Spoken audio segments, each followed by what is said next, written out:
Handa ka na bang manood at makinig? Kasama mo palagi si Teacher Arlene. Handa ka na bang manood at makinig? Kasama mo palagi si Teacher Arlene. Halina't matuto ng bagong aralin. Halina't matuto ng bagong aralin. Hi kids! Welcome back to our YouTube channel, Teacher Arlene.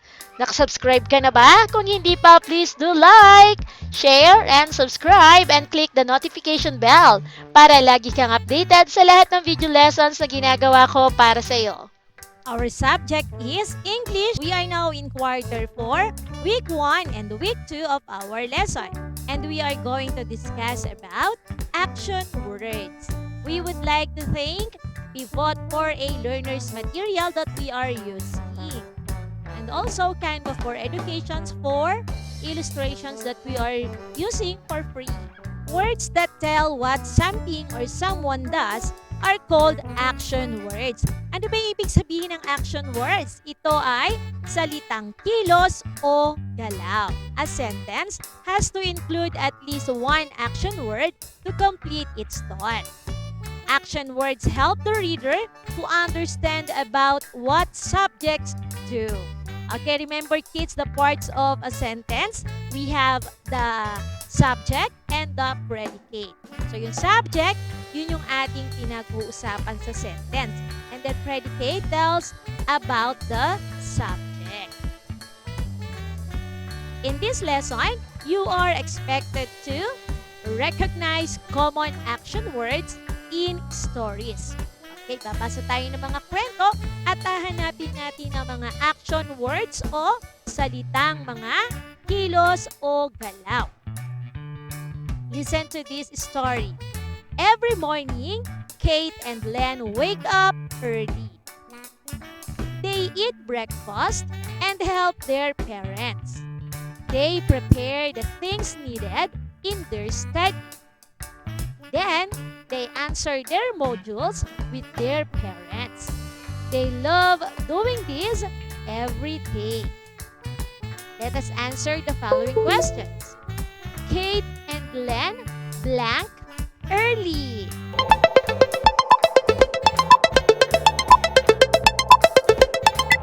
Okay, anong ginagawa nila every morning? So, they wake up early. Wake up. So, yun yung kanilang ginagawa every morning. Next. What do Kate and Len do after preparing their things?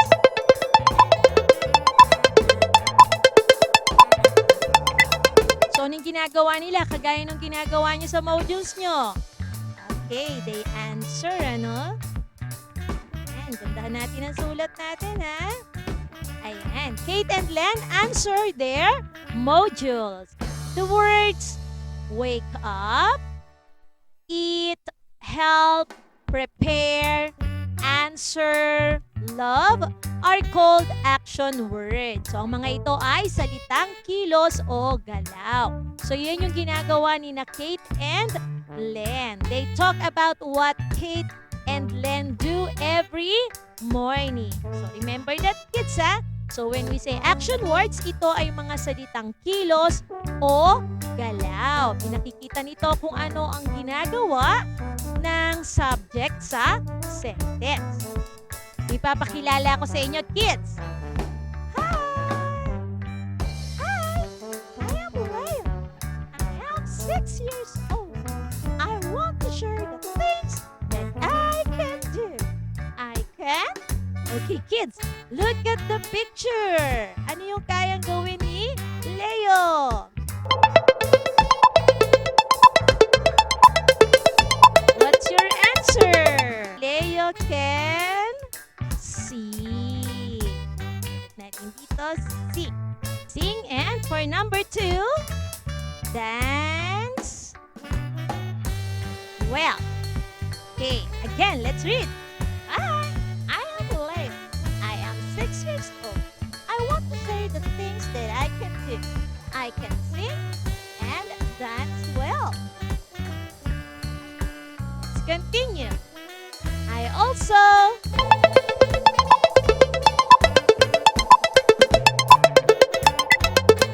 What's your answer, kids?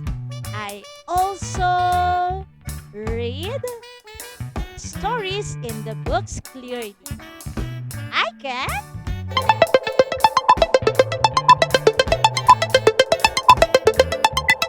What does the picture tell us? Okay. And write my name properly. Okay, let us read once more. I also read stories in the books clearly. I can write my name properly. And for number 5, I belong to my parents. I enjoy doing all of this every day. What's your answer, kids?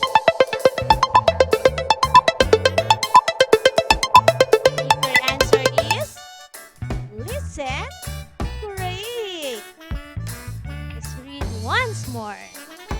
I listen to my parents.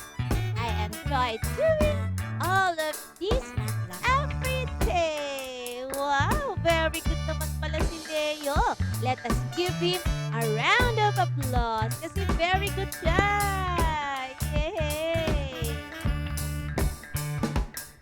Remember, kids, that action words are words that show movement. It refers to what we can do. These action words are used to make a story or sentence. Here are examples of common action words. First, we have, anong ginagawa niya? Sleep. Lani sleeps well. So, the word sleeps is the action word. Ayan, yun yung ginagawa niya. Siya ay natutulog. Next word is play. Let us use in a sentence. Mira and Lino play every afternoon. The word play is an action. Yun ang pinakikita kung ano ang ginagawa nina Mira at Lino. Okay? Next is the word eat. We eat together. So, eat is the action word. Pinakikita kung ano yung ginagawa nila. Okay, naintindihan na? When we say action words, yon ay salitang kilos o galaw. Next word is dance. Rita dances gracefully. And ano daw ginagawa ni Rita? Okay, siya ay sumasayaw. Pinakikita kung ano ang ginagawa ni Rita. Next word is sing. It is also an action word. She sings her favorite song. So, sings, ayan, pinakikita ko ano yung kanyang ginagawa. That is an action word.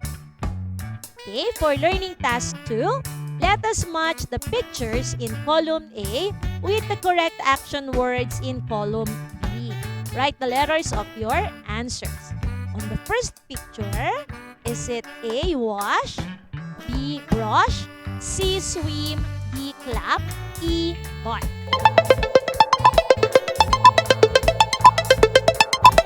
What's your answer? If your answer is letter C, swim, great. For number 2, is it A, wash, B, brush, C, swim, D, clap, E, bark?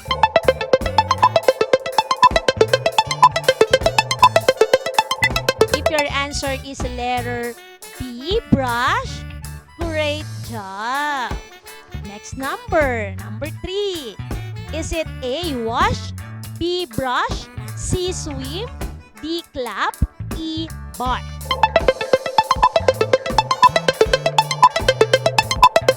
If your answer is letter D, clap, great job. For number 4, is it A, wash, B, brush, C, swim, D, clap, E, bark? What's your answer?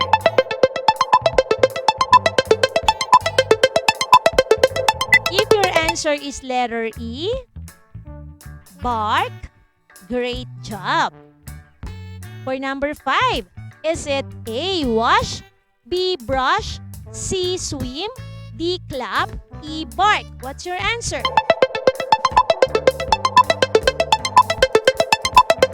If your answer is letter A, wash, good job.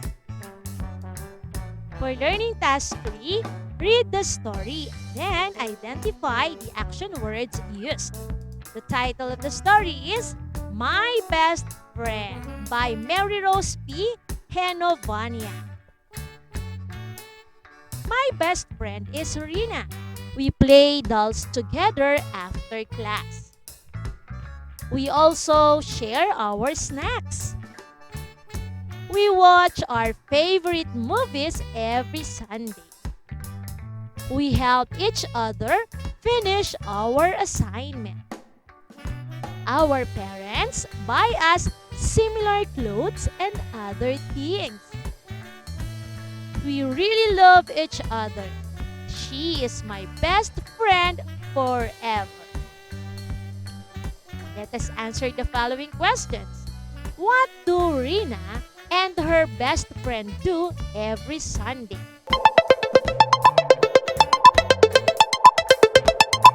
What's your answer? Yeah, great. Watch. And they watch every Sunday. Next, what do they do together after class?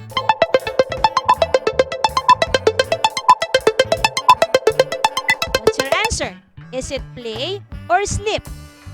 If your answer is play, great job. For number 3, what do they do to their snacks? Is it share or fight?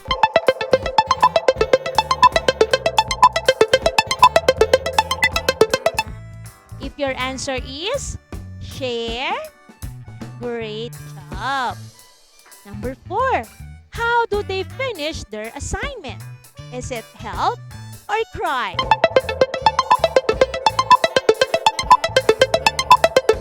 What's your answer? If your answer is help, good job. They help each other in doing their assignment. For number 5, how do they value each other? Is it love or home?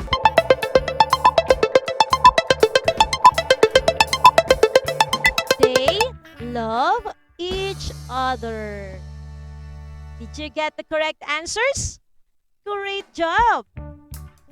For learning task 4, read the story. Recognize the action words used. Draw a happy face if the highlighted words show action, and the sad face if not. Write the answers in your notebook. Mika buys a new pet. It has long ears and a short, fluffy tail. It jumps over our fence and play around. It hops quickly and hides. Ooh, what happened?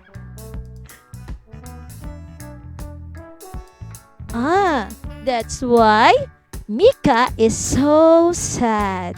Mika looks at the backyard. She never sees her pet. She goes to her garden and walks around. At last, she found her pet.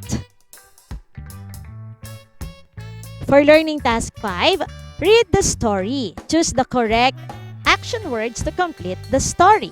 Write the answers in your notebook. Our family goes to a trip every summer. We blank our things for our trip. We blank hot dog and egg. Then blank our breakfast. I blank my cell phone and blank pictures of every moment. We are all excited for our family trip. I will give you 20 seconds to answer these, kids.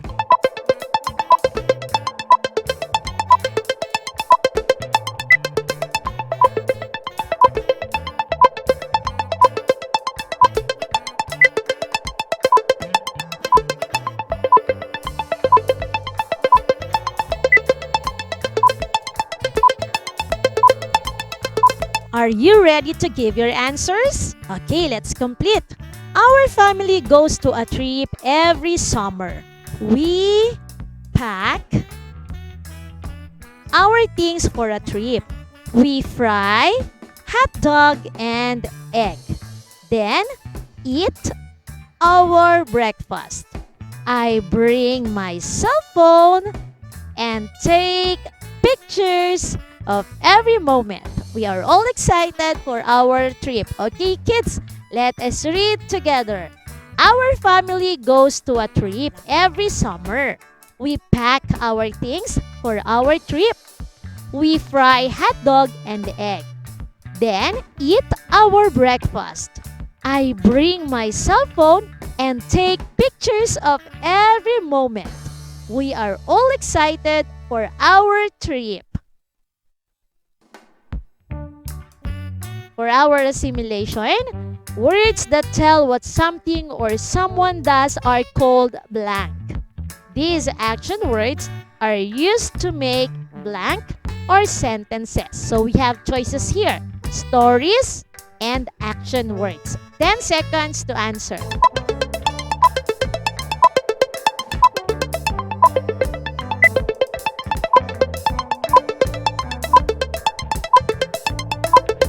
Are you ready to give your answers? Words that tell what something or someone does are called... O, anong tawag natin doon? Okay, they are called action words. Okay. Gandahan natin ang ating sulat. These action words are used to make stories or sentences. Okay, let us read once more. Let us read all together. Words that tell what something or someone does are called action words. These action words are used to make stories or sentences. Thank you for listening, kids. Hope to see you on our next lesson. Bye-bye. Keep safe, everyone.